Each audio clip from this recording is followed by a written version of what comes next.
अस्सलाम वालेकुम नाज़रीन, नांदे उर्दू न्यूज़ में आपका इस्तकबाल है। चले जानते हैं आज की खबर। वंचित बहुजन आघाड़ी के प्रकाश आंबेडकर का कांग्रेस को जवाब।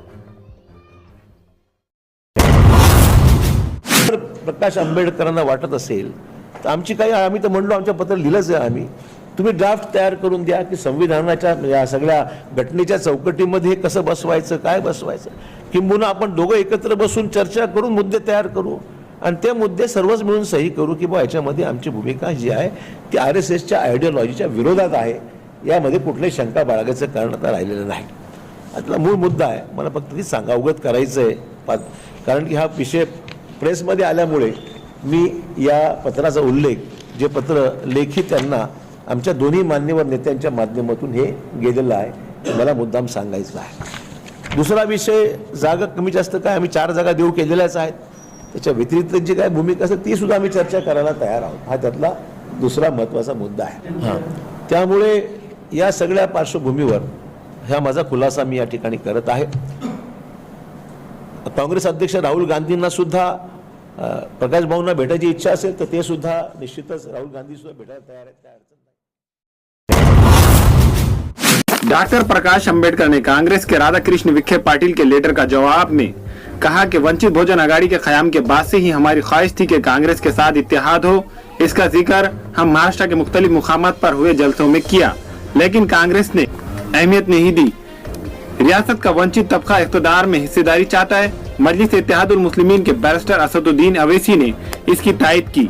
तब कांग्रेस होश में आई और इत्तेहाद की बातें करने लगी और पहली मीटिंग हुई जिसमें हमने 3 बातें रखी और इस पर कांग्रेस को खुलासा देने के लिए कहा, जिसमें कहा गया कि अगर बीजेपी शिवसेना को शिकस्त देना है तो घराना शाही का इक़्तिदार ना करते हुए धनगर, माली, साड़ी, बंजारी, मुस्लिम, छोटे और ओबीसी को उम्मीदवारान की फहरिस्त में शामिल किया जाए. लोकसभा के पिछले इंतखाबात में जहां कांग्रेस को शिकस्त हुई, ऐसी 12 नशिस्तें दी जाए. आपने कहा कि मजलिस नहीं चलेंगी. नांदेड़ के जलसे में मजलिस के सदर ने ऐलान कर दिया कि मजलिस महाराष्ट्र के पार्लिमानी इंतखाबात में हिस्सा नहीं लेंगी. आपकी मुश्किल दूर हो गई, लेकिन आपने अहमियत नहीं दी. पहले आपने 2 नशिस्तें देने और अब 4 नशिस्तें देने की बात कही. हमारा ये कहना है कि हमारी 3 बातों का खुलासा कीजिए. RSS को आइन के तय दायरे में लाने के मसवदे की तैयारी के लिए महागठबंधन में शामिल जमातों के माहिर कानून की कमेटी तश्कील दो. इसमें हमारी भी नुमाइंदगी रहेंगी और ये मसवदा आप और हम दोनों में ना रहते हुए सेकुलरिज्म को मानने वाली तमाम जमातों में रहेगा. इसके बाद बातचीत होंगी.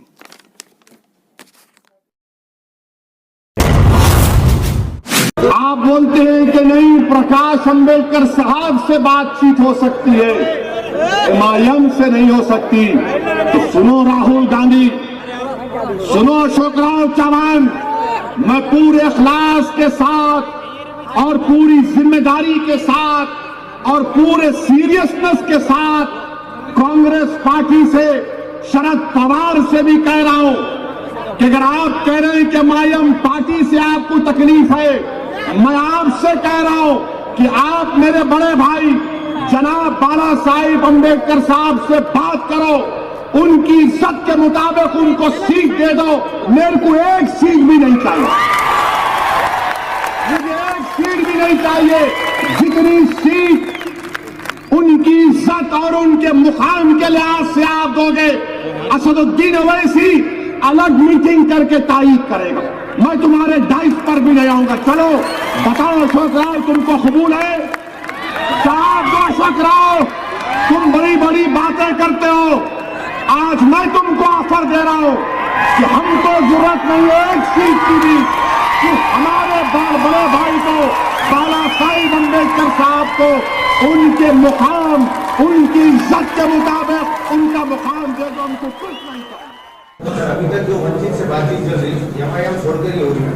MIM ने कहा ना, उन्होंने मुझे आज बयान जो दिया है अम्बेडकर जी ने कि MIM जगह कॉन्टेस्ट नहीं करेगी, ऐसा उन्होंने अगर उन्होंने ये कहा है कि MIM चा अडथळा असेल, ओवैसी जी ने जो मेरी बात उन्होंने कोट की आज के पेपर में कि MIM की अगर उसमें मुश्किल है तो MIM नहीं कॉन्टेस्ट करेगी, ये खुद ओवैसी जी ने कहा, बयान में कहा उन्होंने. मुझे पता नहीं, अब उनको फैसला करना है.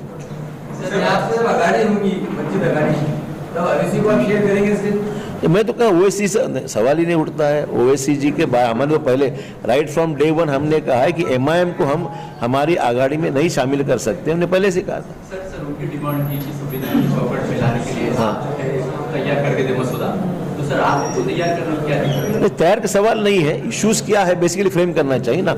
हम कह रहे हैं उनका कुछ अलग, सामने बैठ के चर्चा भी हो सकती है ना, सामने चर्चा करके तैयार करेंगे। खुल के कह रहे हैं कि मैं भी खुल के ही कह रहा हूँ ना। हमने सामने, हम और आप अगर सामने बैठते हैं, आपका कहना क्या है, हमारा कहना क्या है, लीगल फ्रेमवर्क में बिठाना है, दोनों एक दूसरे की बात करके भी ड्राफ्ट तैयार किया जा सकता है, कोई मुश्किल नहीं है। पहले बात से जगह की बात शुरू हुई थी, फिर बाद में आरएस का मुद्दा आया, तो क्या है सबको लग रहा है कि उन्होंने गोलबेस चेंज कर रहे बार-बार? अब मुझे कोई भी उनके बारे में अलग से बयान करना नहीं है। मैं अभी भी उम्मीद है हमारी ये बातचीत सक्सेसफुल होगी, अंतिम फैसला हमारे पक्ष में, दोनों के पक्ष में होगा। ऐसा कोई रास्ता निकालने का हमारा प्रयास। हमारे यहाँ मुख्तलिफ कंपनियों के इलेक्ट्रॉनिक्स और प्लास्टिक के तमाम सामान और फर्नीचर दस्तियाब है। एक मरतबा तशरीफ लाकर खिदमत का मौका दे। प्रॉपरेटर हाफिज मदरुल्लाह बेग, अदर Baig, Albarkat home appliances, furniture and electronics, टायरबोर्ड, दिगलू नाका, नांदेड़।